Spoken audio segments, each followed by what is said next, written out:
Good morning. Good evening. Let's see, where's everyone coming in from? Let's kind of get a gauge of.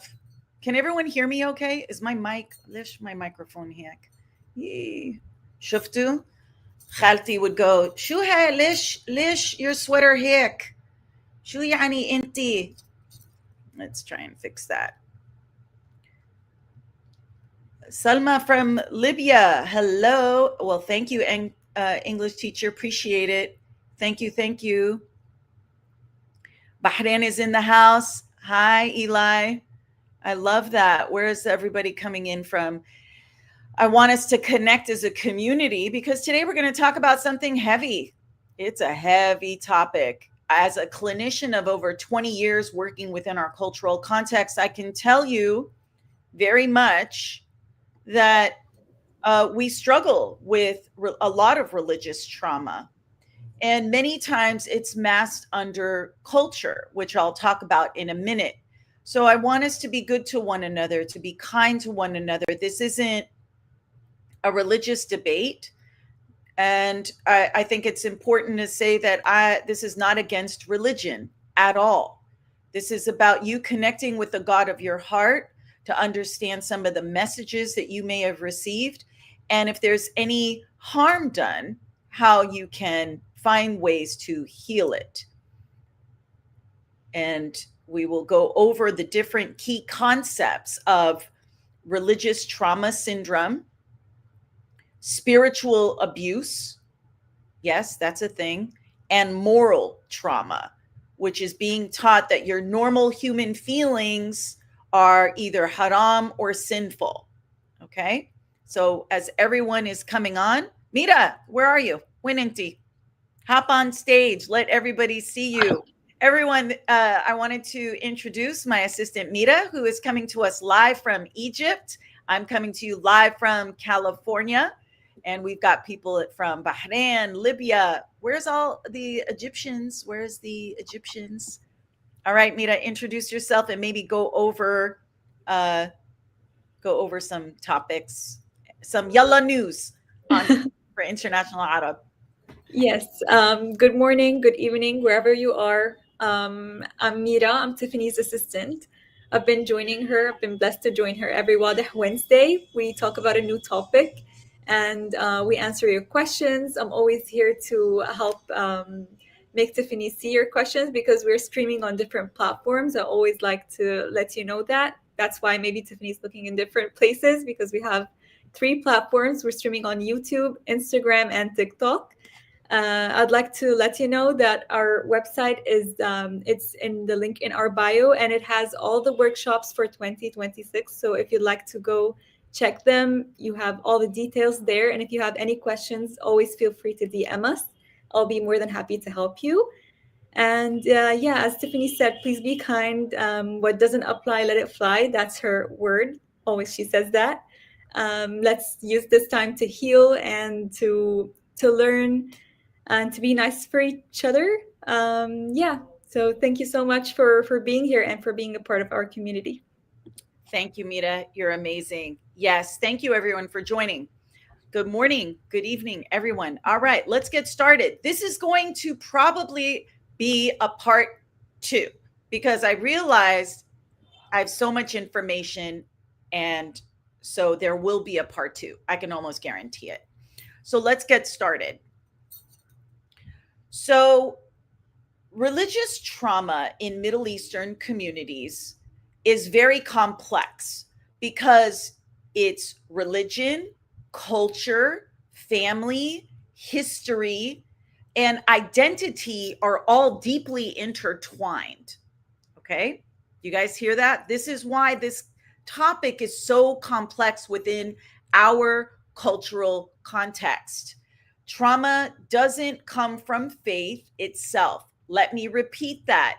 Trauma does not come from faith itself. It comes from how religious teachings are used, interpreted, or enforced, especially when it's mixed in with cultural norms, patriarchy, shame based systems, and community expectations. Again, it is not the faith itself, ever. It is about how religious teachings are being used. Now, this goes for all religions within the Middle East. This is not a Muslim thing. This is not a Christian thing. This is not a Jewish thing. This is not a Druze thing. This is not, I don't know, how many religions do we have? We have so many. It's not an Orthodox thing. This truly is about how these teachings are being used and interpreted. Now, healing these wounds are usually created by rigid, fear-based, or shame-based religious environments. So this is without attacking faith or culture. Let me keep repeating that. So I just feel like I need to say this very clearly. I am not here attacking religion. We are exploring psychological harm caused by shame-based parenting, fear-based spiritual teachings, conditional love. You're a good boy or you're a good girl if you follow all these rules, gendered expectations, perfectionism and guilt, and authority misuse. Now, this authority misuse is our families, religious leaders, and the community. Now, I talked about religious trauma syndrome, spiritual abuse, moral trauma, identity suppression. So we talk a lot in our community for International Arab on living a double life. And so this is, you're not allowed to think, question, or choose. That's what comes with identity suppression. So many of you may be confused about your identity. I get that a lot. Who am I in the midst of all this cultural these cultural issues, particularly religious trauma? So I'm going to ask you guys a couple of questions before we get started. And then please feel free, if you feel comfortable enough, to answer in the comments. I would love to hear from you on this. What messages about God or religion shaped your identity growing up? Okay. What messages did you receive about God or religion that shaped your identity growing up? Now, as people are hopefully chiming in, I'll just keep asking certain questions, and then if you just respond if you feel comfortable. What emotions were considered unacceptable or sinful in your home? So within my home, my parents were pretty liberal, just to let you guys know. They were pretty open. For Arab parents, I felt lucky that they were pretty open. But I also think I was the type of kid, I didn't really give them a choice. But we'll pin that.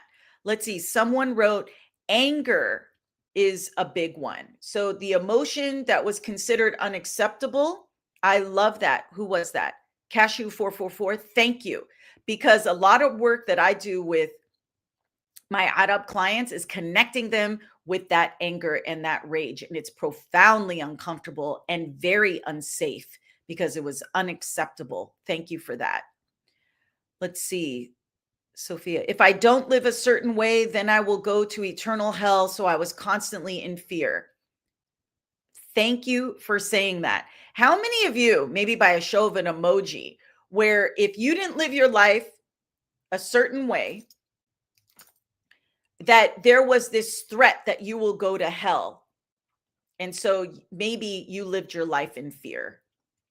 How many of you? Mira? Yeah, I know. It was like, if you don't do this, you're going to be damned to hell. I was working with a youth once. I'll tell you guys, it's just hilarious. Her mom, very rigid. And the girl was truly going down a road that was not great.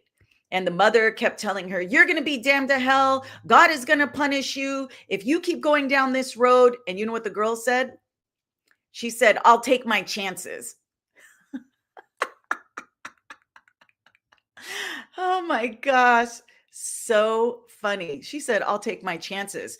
Now, the reason why I'm sharing that with you is when you are feisty and you're fighting the family, and maybe you don't believe in religion, um, it's going to cause a lot of problems in the family. Okay, so let's keep going. I guess people are quiet. They don't want to answer. Um, well, let me ask this other question. What did you have to hide to be good in your family? What did you have to hide? Anybody want to share?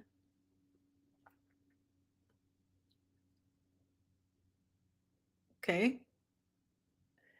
Oh, thank you. Someone wrote my sexuality. Yes, going out.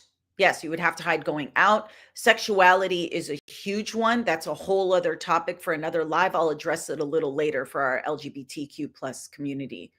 Let's see, where am I going or how I dress? How many banat out there? How many of you had the backpack? So there's the awari, the clothes you would have could damn your family, and then the awari you had in the backpack when you went out with your friends. Okay. You had to hide your sexuality and your religious views. That's right. Because if you question, oh, boyfriend, oh yeah, how many of you hide the boyfriend? That happens a lot. Now, if you guys see me smiling or making light of it, we have to, right? We had to. Going out with friends, sexuality. Okay, very good. So you guys can see where we're going with this. You have to hide a lot of who you are. So let's, sexuality and boundaries. Yes, I love that. Okay, so let's go to some examples of religious trauma within our Middle Eastern context. So we have this, many of you already expressed this fear-based relationship with God. Now, you were raised with these constant threats. God will punish you. Angels write every mistake you make. If you question anything, your faith is weak. Now, imagine, I know growing up, I would question religion a lot.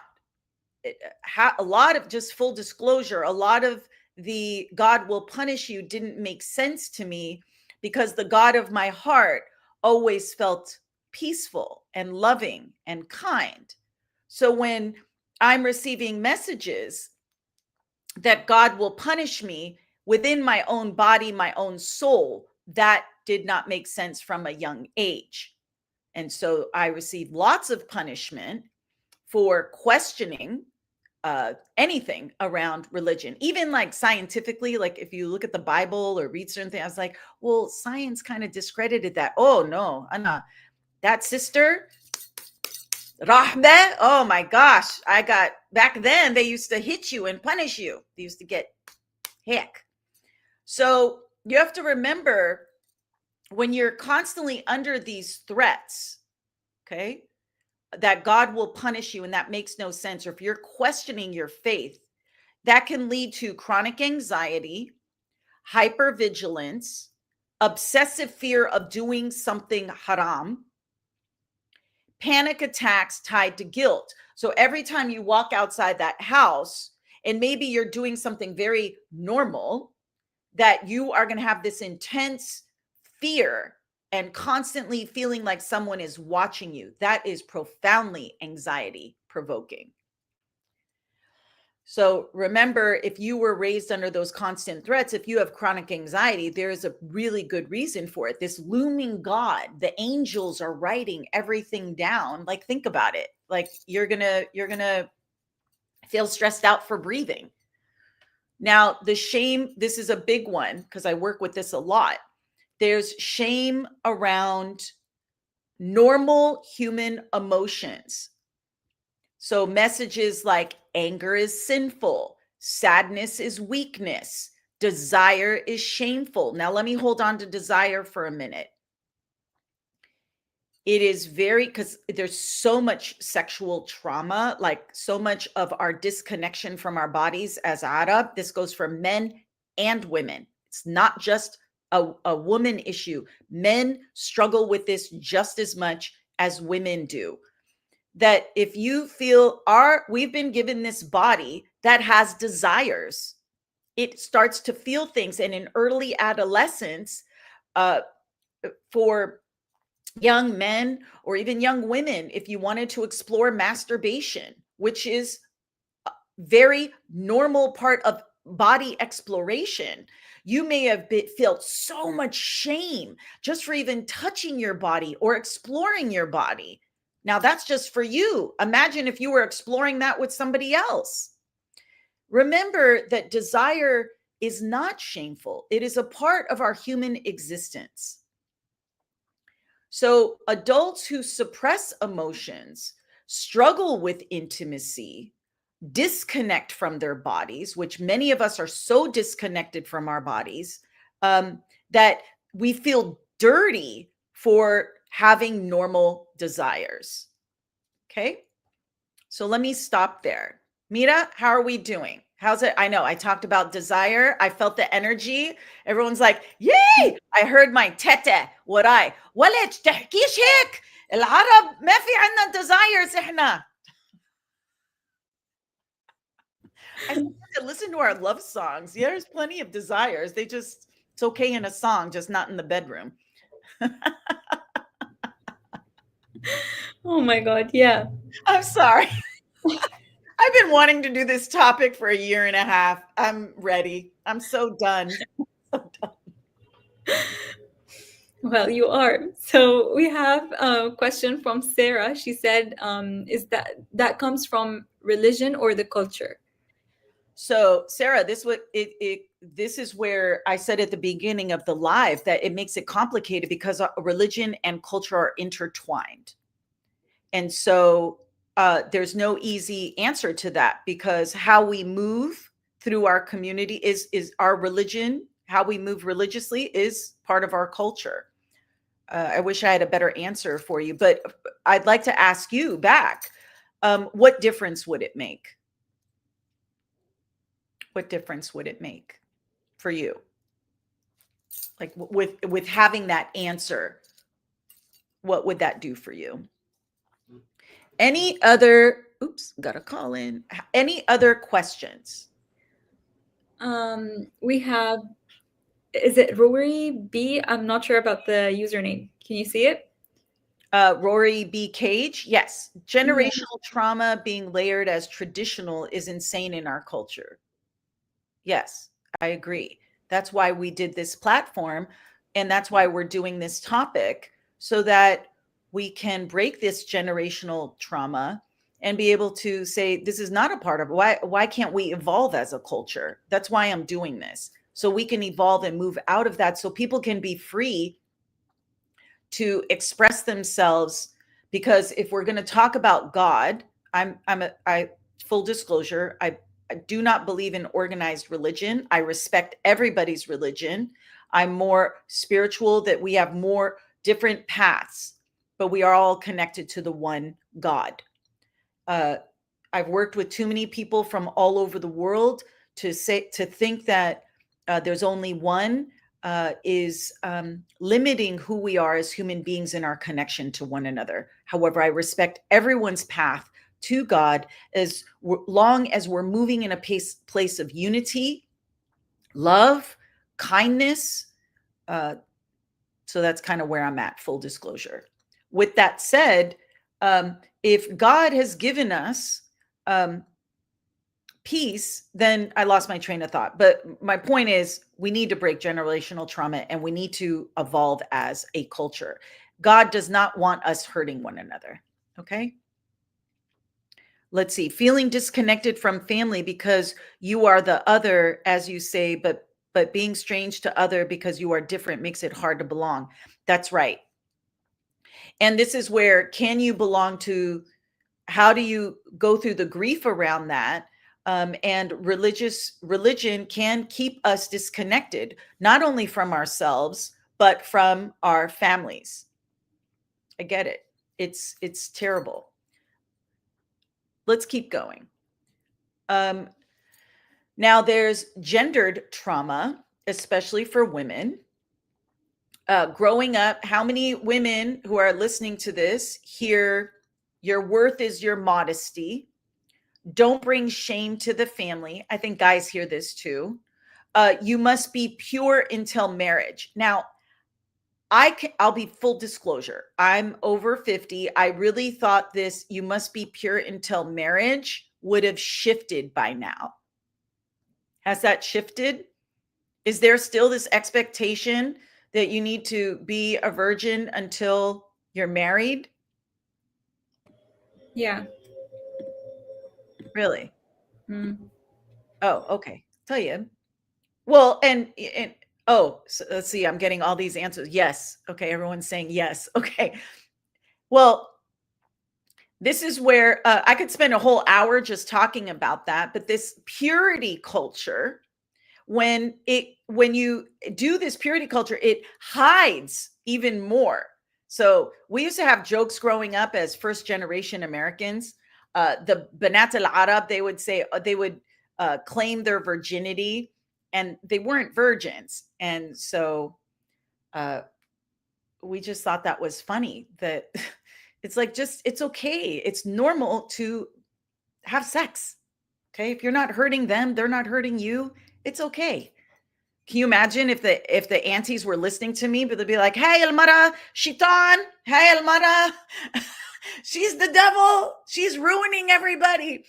I just want all of you to understand that there's no shame in you uh, engaging in making love to somebody, or there's no shame in that.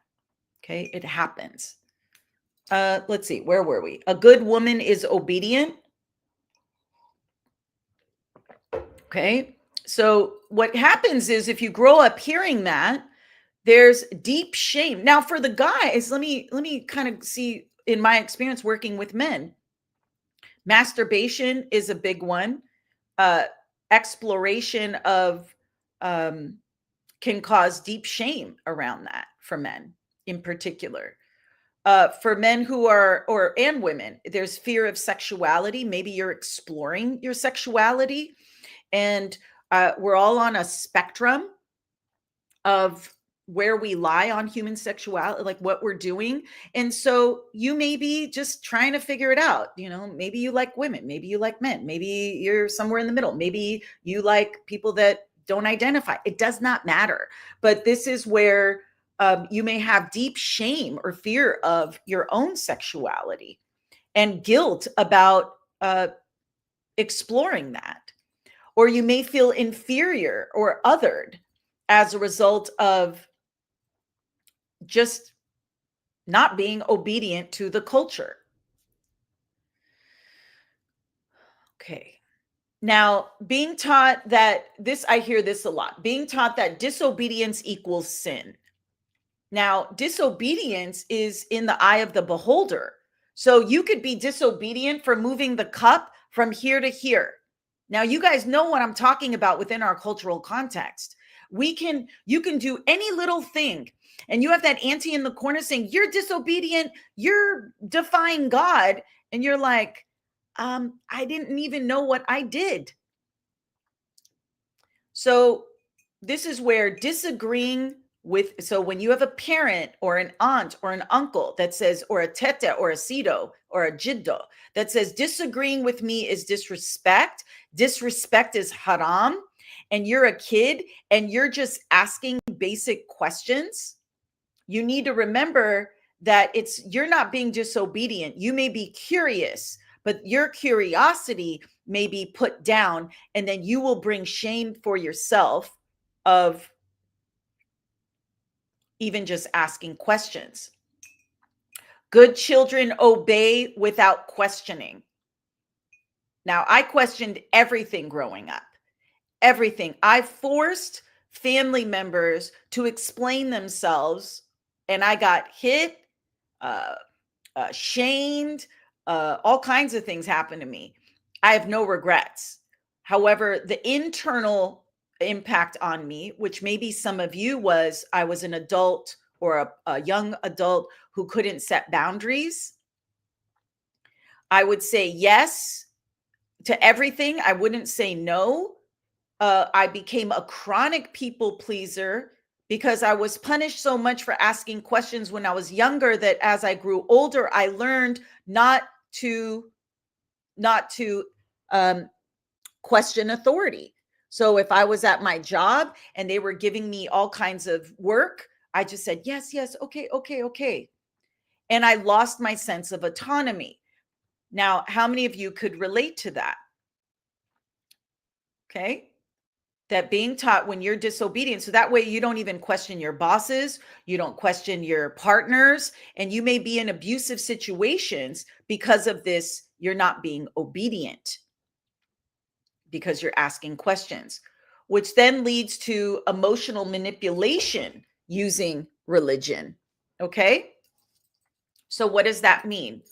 Statements like, if you don't behave, uh, we didn't raise you right.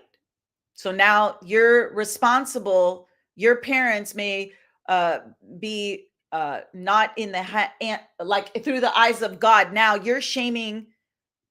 Now your parents and your whole family lineage is being impacted as a result of your questioning the faith. You're embarrassing us in front of God and the community. Now you're embarrassing yourself. You're embarrassing us in front of God. Like, think about that, how intense that is. Your choices will destroy our reputation. That is a huge amount of intense guilt that you may be experiencing. Again, that leads to identity suppression, inability to make independent life choices, because now you're bringing down the entire lineage. Now, when I say that, I really need us to understand why you have such intense guilt, because it's not only your mom, your dad, or whoever raised you, your siblings, it's that they're emotionally manipulating you to say you're going to bring all of us down, which we know that's not true. That's just not true. Now, in some cases, how you move. So okay, this is where it gets complicated in our culture, because if you do something in certain Arab countries, uh, they may have implications on your family. Brothers and sisters may not have educational opportunities as a result of how you move in the world. Your father may lose his job. Uh, there may be some implications. So I want to validate for you how hard it is to make these decisions, because there may be some significant consequences as a result of that. So let's continue with forced religious practices. Examples would be forced to fast even when medically unsafe, forced to veil or unveil against personal choice, forced to pray as punishment, forced to read religious texts as penance, right? To Yep, forced to read religious texts as penance. I know that was a big one. I came from, everyone keeps asking me, I come from a Catholic background in the 70s and 80s. So I was disillusioned by the Catholic Church very early in life when priests were molesting children. Now, when I was younger, before I knew these things, I found a lot of peace in church. I found a protection and a love, and my relationship to God, it was very, very healthy. Then, as I got older, I started seeing the hypocrisies. The most pious were the most rude. The most religious were the ones sodomizing young boys. Those that were trying to punish me for not praying 5 times a day, the Hail Mary or whatever it was I was supposed to do, were the same people that were harming children. So by the time I got to be a teenager, I was like, forget religion. I'm done. I'm never walking into any religion. Forget it. I was so over the top. I rejected religion completely. Thought it was a big farce. And then over time, I had to reconnect with well, what is the God of my heart? I had to reconnect my relationship to all religions, really, to see the good in them, because I was so skewed by all the bad stuff in most religions that now I wanted to see the good things. So, my point is, when you have religious trauma, that it may be an evolution as you get older and as you start to learn about yourself, that you want to reshape that trauma into what do these things mean to you, and how do you reconnect to your faith in a way that's not forced, that you want to do these things from your heart, from your soul, because it connects you to the light of the creator. Now, I already gave examples. The impact of forced religious practices is resentment, trauma responses around religious rituals. So every time you go, like every time I walked into a church, my whole body would like, heck, just me betrush. And I'm like, oh my God, this is terrible. So every time you may be forced to pray, your body may have a significant response because it's doing something it does not want to do. So remember, offer yourself some grace around that.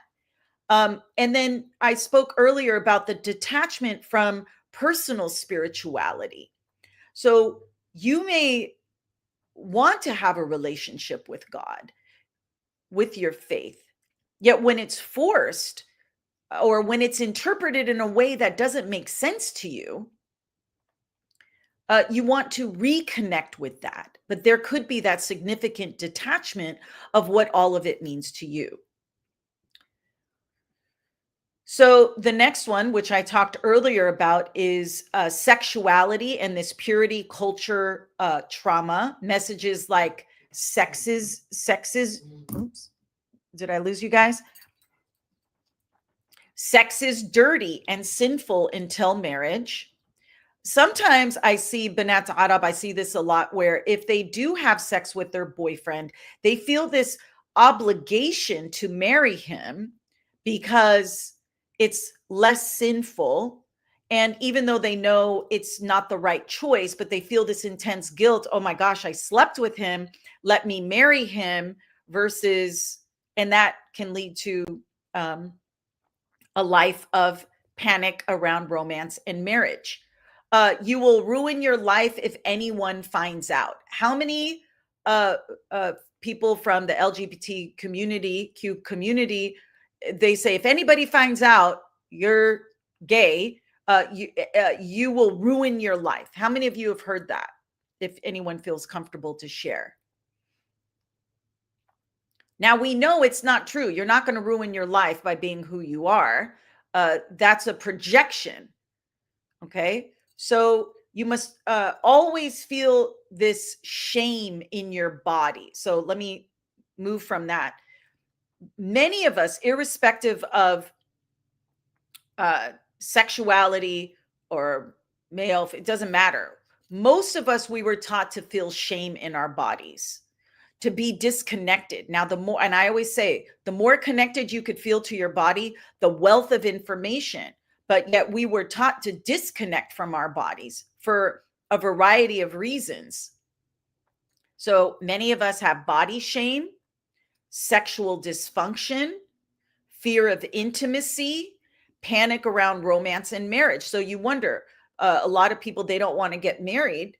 Well, a lot of it can stem from being so afraid, or maybe you don't want to get married because you had sex at 16 and you have so much shame. You're like, oh, they're going to find out I'm not a virgin. No, Habibti, please. This is this is where I hope people can really lean into. That causes me so much pain, even just saying that out loud. That sex is not dirty. It's beautiful. It can be very beautiful. It's not sinful. That you're not going to ruin anyone's life if they find out that you love another, if you're gay or you love somebody else. And there's no shame in your body. Okay? No shame in that. Okay. This one is so heavy for me because I see so many marriages where they can enjoy sex. This is between men and women. They don't enjoy it because, if you're too sassy in the bedroom, they're like, oh, I'm a slut, or this is indecent, or it's sinful. And it's like, you're married and like explore. But a lot of Arab couples that I talk to, they're even that natural exploration between themselves, there's so much shame. And it takes a lot to move through that. Sexual dysfunction for women, sex can be very, very painful because they're so tight. They're so, oh my gosh, right? For men, they may not be able to perform because of, could be performance anxiety, but it can also be the shame. Okay. This, I'm going to talk about our LGBTQ plus community right now and the trauma. And there is so much significant trauma. I am doing everything in my power to help us create safety and security and community for you guys. I'm committed to that. However, within the context of religious trauma, if you heard messages growing up, God hates people like that. I get emotional because the God that of my heart, God would never hate you. If you are like this, hide it, or God will punish you.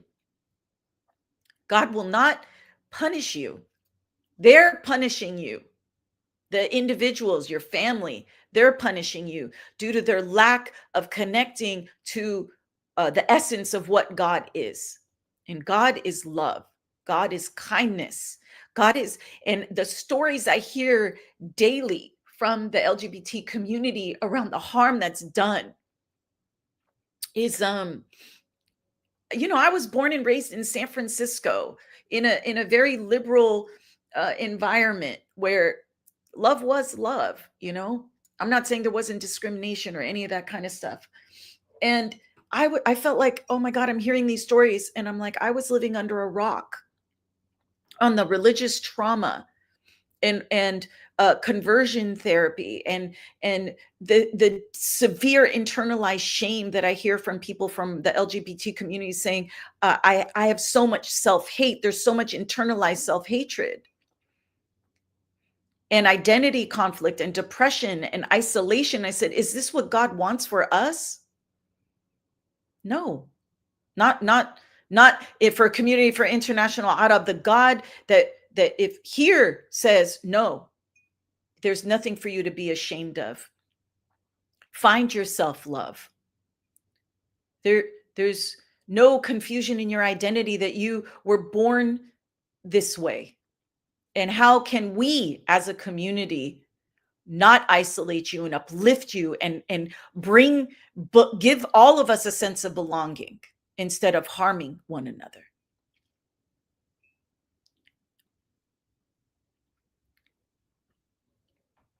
I was told by my mentors that I needed to handle this very carefully and contextually within the Middle Eastern community. And I told them, I don't care.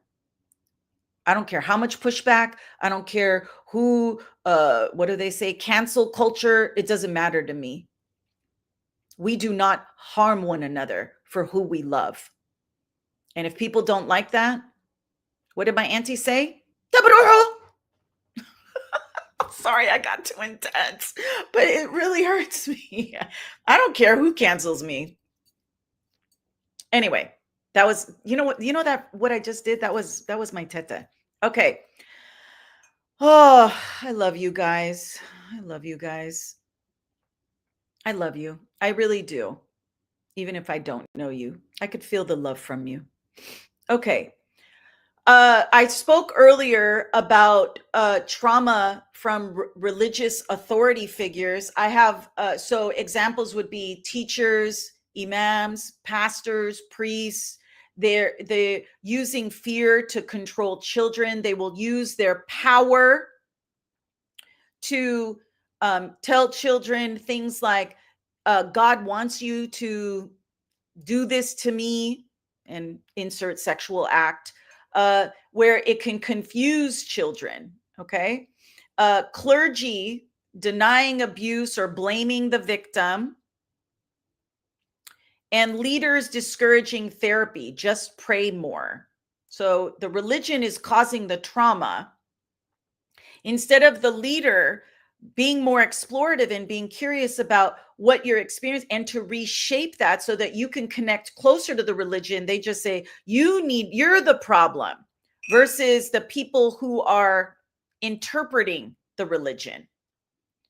So this is where, if you have lost trust in authority, these religious leaders, if you're confused, this will cause spiritual disorientation and, of course, isolation. I got to tell you guys, I'm going to keep it real because today's the day.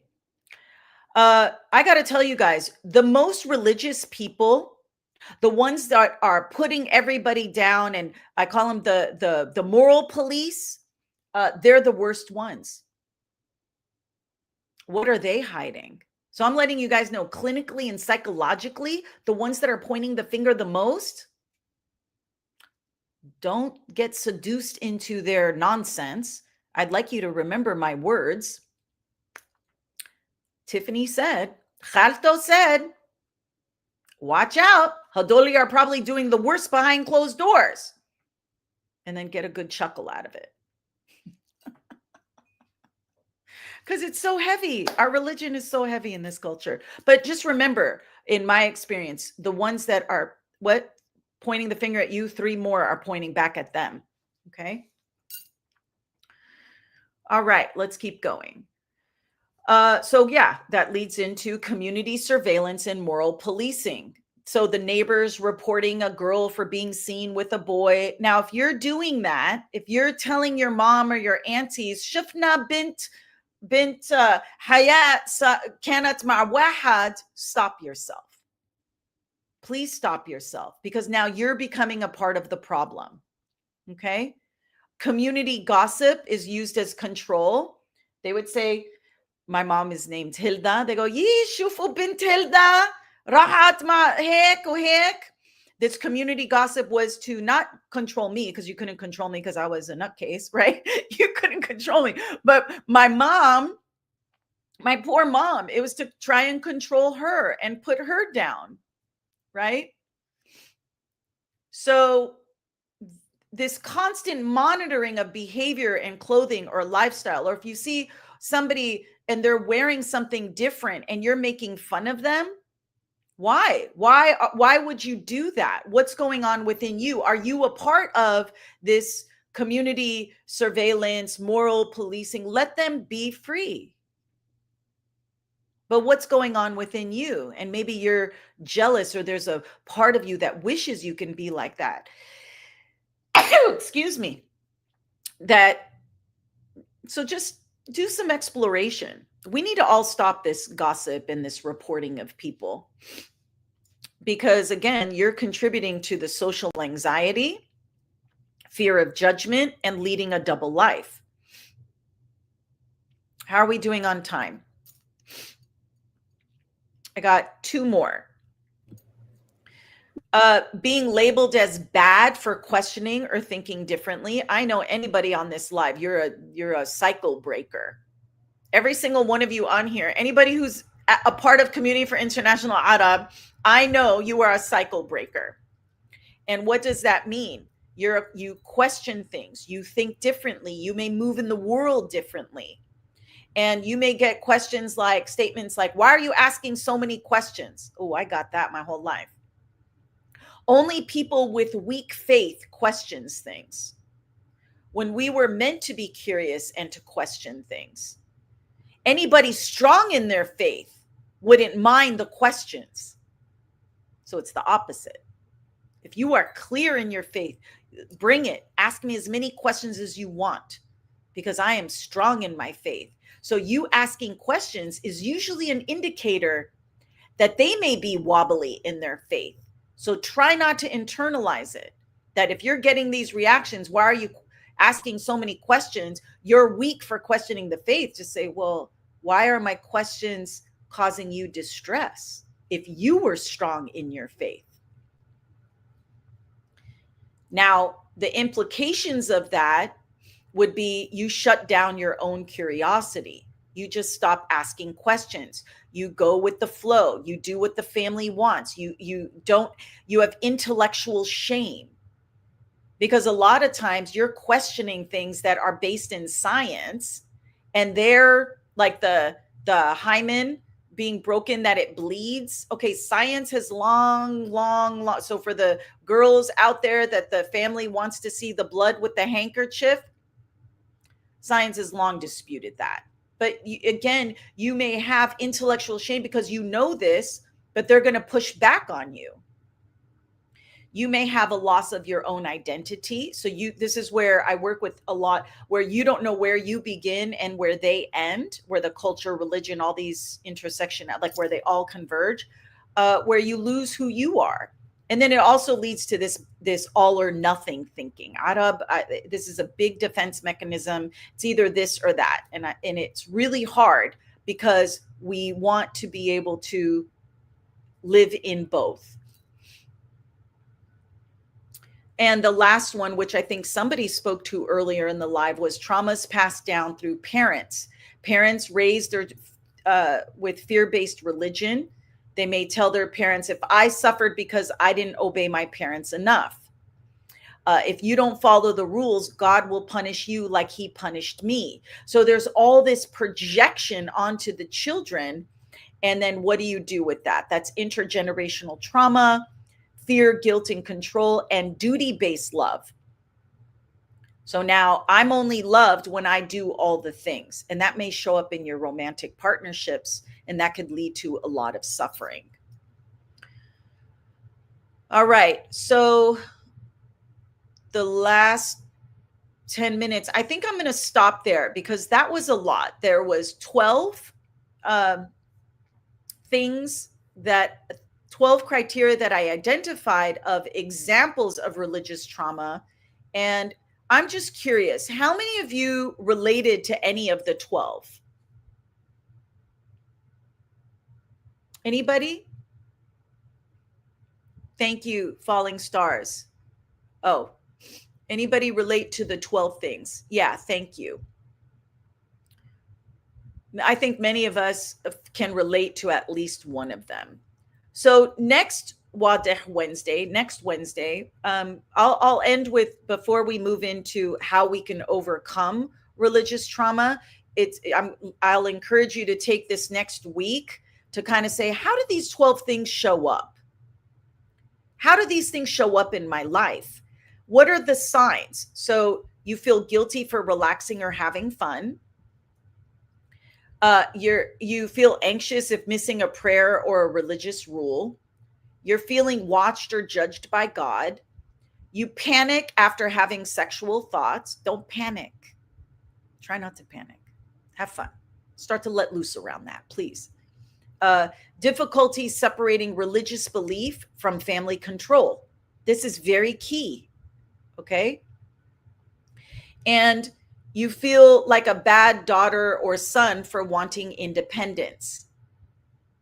Now, as sovereign human beings, if we were going to remove our cultural contexts and familial obligations and societal obligations, as human beings, we are these autonomous souls that came into this life to experience a human journey. And we were not meant to be put in a box or a cage. We were meant to be free, to explore, to figure out this life on our own. And now we have these cultural contexts to say, who am I outside of all these things? And so I'll encourage you over the next week to take a look at it for yourself, to say, well, can I have fun and not feel guilty? Can I relax? Can I maybe instead of saying, God, you're watching me or judging me, to say, God, and then you put your own personal belief attached to that. Move it away from this watching and judging. It's not God that's watching and judging you. You know who's watching and judging you? Anti حلوة في القرنة, who's مش حلوة. I don't know why I said Auntie Helwa there. I had a couple of them in my family. You know, I was like, Helwa, Mish Helwa. She's mean, right? In the corner, that's who's judging you, not God. Okay, but you need to explore that within yourself and shift that. But you can't shift it. And is my cousin on there laughing? Yeah, you know exactly what I'm talking about. No, I'm just kidding. Anyway, I'm getting punchy. It's the end of the live. Okay. Um, how's everybody doing? How's everybody doing? Everyone good? Okay. So I'm going to end the live if we don't have any questions. I'm going to end the live by saying, what do I want to say? Again, this is not directed at any religion or belief system or spiritual practice. This is about addressing the fear and shame and control that can be used within our families and communities.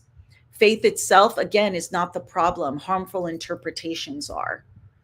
So let's try and heal one another and focus on our emotional well-being and explore this and try to take small steps to say, it's okay for me to have fun. It's okay for me to live. It's okay for me to love who I want to love. And start to reprogram the conditioning. And then you can go back to this live time and time and time again, because it will be on YouTube, to remind you that you're okay, that our healing, healing your trauma is not betraying your faith, it's reclaiming it. Let me say that again. You healing your trauma, your religious trauma, is not betraying your faith, it's reclaiming it, and reclaiming it based on what is good for you. Okay? So next week, join us, Wadih Wednesday, part 2. Let me just add something, because we've got a lot of questions about people asking how can they join the community and if they can sign up. You can sign up, Gina and Sophia. You can sign up on the website. You can find the link in the link tree in bio. And Sophia is asking if there is going to be, if we're going to continue with the topic. Yes, it's next week. She says, yay. Yay. We're doing it again next week. It's going to be a part 2. It's going to be also at 8 a.m. Pacific time. And I can also have the 12 things in a post for you, so that, right, Tiff? We can have it up. Yes, of course. Yeah, we can do all kinds of fun stuff. Social media, we could get creative. It's at 8 a.m. Pacific next Wednesday. I will do a part 2. However, if you want this life to be more meaningful, really take the next week every day to kind of ask yourself, what thoughts come to my mind around this? If someone tells you something throughout the week, any of those things that I mentioned during the live, God's going to punish you, you're wrong for questioning the faith, any of these things, just stop. Instead, stop, take a deep breath, go, okay, is it about God or is it about this person trying to control and manipulate me? Now, many of you already know the answer. It's about strengthening it within you to say, I'm not going to allow what they're telling me to impact the light within me, because your light is beautiful. Your light is strong. No, I don't want to use the word strong. We use that too much. Your light, let it shine. Let it shine. And you may not be able to let it shine with your family or within our cultural context or our religious, but you can always shine here. You could shine with the people that you could feel safe with and find them. And we can move through religious trauma. I truly believe that if we can reconnect with the God of our hearts, and truly, if we were to look at the Bible or the Quran or any of the religious scripts, to the essence of what they all say to love one another, to be kind, to be merciful. But can you do that for you? Can you show that kindness and love and mercy to yourself and to others? All right. So nawar titnawar, the light in me sees the light in you. And may we all walk in faith, faith that we can overcome our trauma and come together collectively to heal together so that we can change and shift our world to what it is. All right, you guys, have a wonderful evening, a wonderful day, wherever you are in the world. And thank you. Thank you for being a part of this live. Thank you for being a part of our community. Thank you. Thank you. Thank you. Every day, I'm so grateful to be able to be here for you in the way that I can. And I truly believe that this is, for me, God inspired, that I always come from a place through the light of our Creator. I truly believe that. So I'll keep going. All right, you guys, take care. I wish you the very best. See you next week. Thank you, Mira. You're the best. Thank you.